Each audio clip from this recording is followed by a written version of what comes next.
China! The undisputed king of herbal remedies and formulas. Clearly, they got us beat. Beat bad. But this is America, damn it. We've never lost a World Series or a Super Bowl. We founded Hooters and Monster Truck rallies. We invented binge drinking. And yet our best hangover remedies are Bloody Marys and prairie oysters? Nah, we can do better than this. And we're gonna. With another purely American invention. Pizza. Not just any pizza. A hangover pizza. So to make hangover pizza, we're really changing just two things. And that's the crust and the sauce. The crust we're going to be grinding up and adding 3 different herbs that help move qi and blood, help with digestion, break up fats, all that good stuff. To the sauce, we're actually going to infuse a handful of different things as opposed to just sprinkling them on the pizza. This is what looks like bouillon cubes here. Massa fermentata. It's a mix of different herbs, usually grains, pressed together into cubes, and then let ferment. And when I say ferment, I don't mean bacterially, I mean ferment in the same way that tea ferments or orange peel ferments, which means it's beaten up, bruised, and left to oxidize. Think of it more like a banana than yogurt. This herb, or collection of herbs, is really important in a hangover formula because it's specifically indicated in Chinese medicine for that. The white stuff here is fu ling. Fu ling is also called tuckahoe or poria or Indian bread. If you're in North America, this isn't the same Indian bread you'll see listed in a lot of materia medicas for Western herbs. That Indian bread is actually a tuberous root, not the same thing as fu ling. I guess you could say it's not fooling anyone, huh? Drains damp, as you would think from a mushroom. It enhances the immune system, it's an anti-inflammatory. Just like shen chu, by adding this to our crust and basically dry frying it, we're enhancing its ability to tonify the spleen. The spleen in a Chinese medicine sense is the fire beneath the cooking pot. So if you spent all night dampening that cooking pot, we need to put a little bit more fire in those flames. Baijiu is the last herb we're going to add to the crust. Baijiu helps move things downward, tonify the spleen, things we've heard of before. It also is really good at cutting the sweats. You know those morning after sweats where you can smell the hamburgers and cheap whiskey that you had the night before? To help drain it down and clear it out. Western studies have shown that Baijiu has chemicals that are also hepatoprotective. It's got some cool other effects as well. It's been seen to help people in end-stage disease suffer less wasting.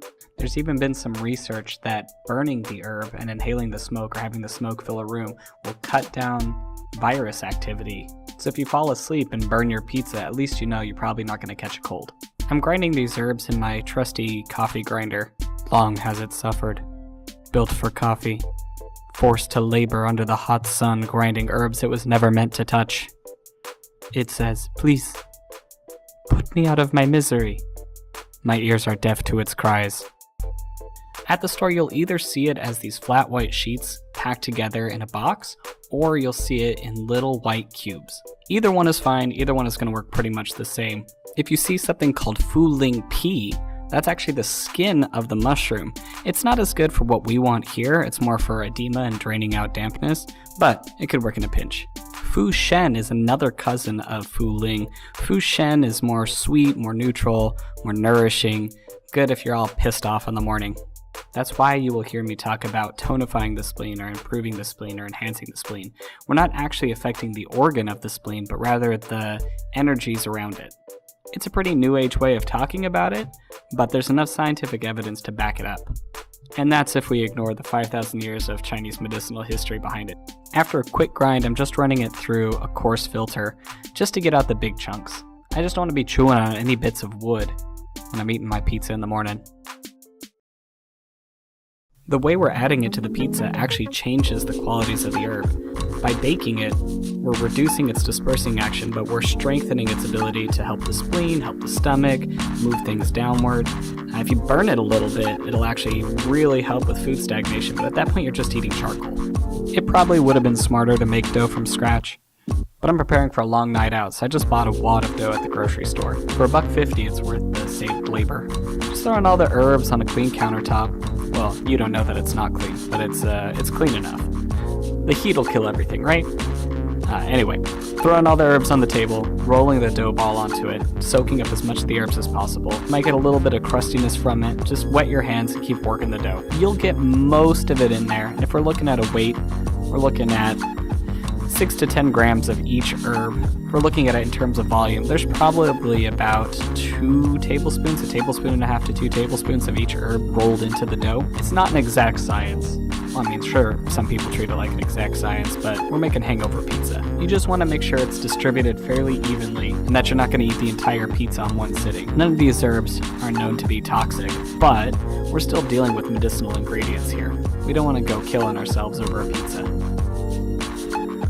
The 4 herbs we're adding to the sauce are hoxiang, chenpi, dongguai, and gugen. Hoxiang is also known as patchouli, so be careful how much you use, because if you use too much and it gets too fragrant, you may end up with a fish concert in your kitchen. I've seen it happen, it's not pretty. If you use the right amount, it'll dispel dampness, harmonize the middle, wake up your spleen, kill nausea. In fact, some people use this for morning sickness, so if you're pregnant with a food baby, this is the herb for you. The flavor is not bad, it doesn't taste like it smells. It's a little bit floral, a little bit fragrant, but it gets covered up by the tomato sauce pretty easily. Chenpi is aged orange peel, or fermented orange peel. Now, just like masa fermenta, it's not actually fermented as in bacterial fermented. It's bruised, beaten up, and aged, and they say the longer it's aged, the better. You can actually find pu'er tea packed into orange tangerine peels and aged in caves. Chenpi is one of the most common herbs in Chinese medicine. You see it in just about every formula. It does a lot of harmonizing, detoxing other herbs, guiding them around. One reason we're adding it to our formula is that it helps with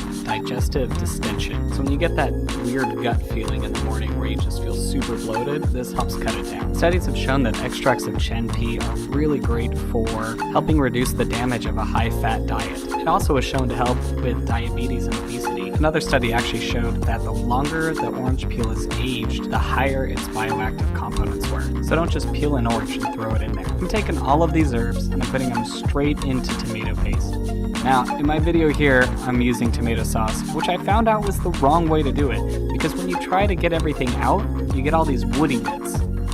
I even tried pressing it through a sieve, and I just ended up with weak, flavorless water.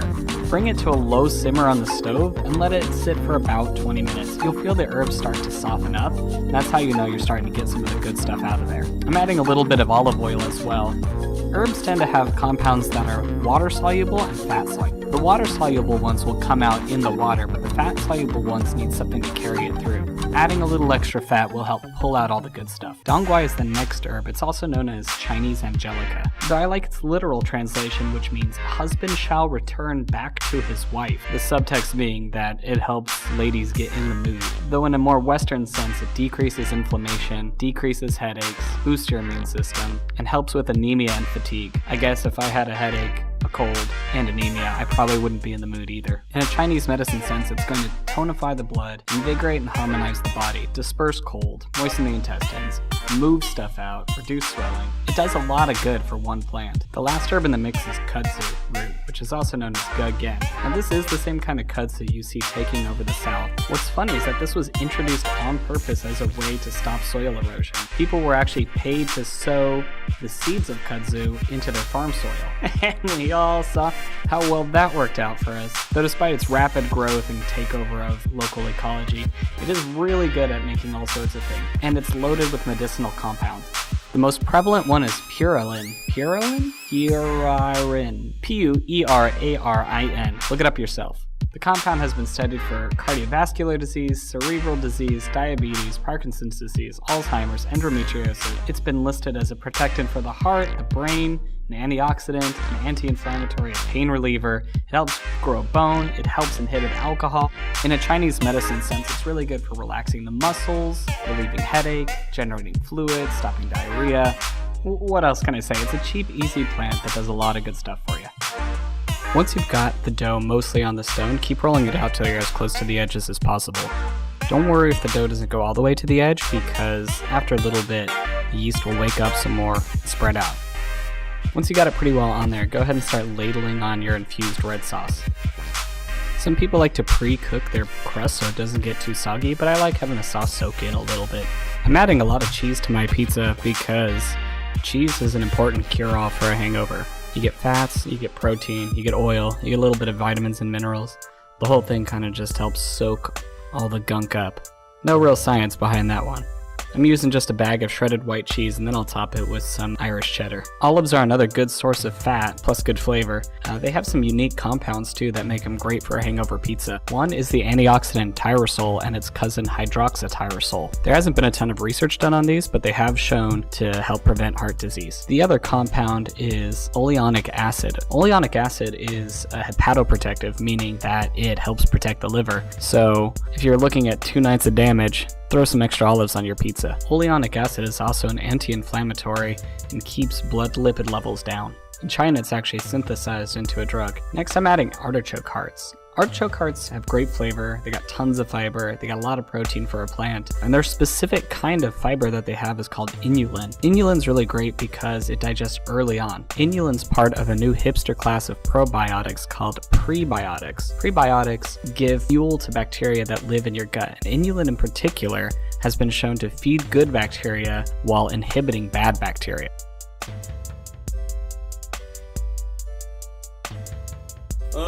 Yeah, it's cool. I'm just gonna leave an attempt to work at Starbucks. It's cool. It's cool. Oh, how the turn tables. Yeah. Turn those tables. That's right. Nothing particularly medicinal about sausage except it's high in protein, fat, and flavor. And really, that's just about it. Stick it in the oven at 425 to 450 for between 15 and 20 minutes. When the crust starts to get a little bit brown and toasty, it's just about there.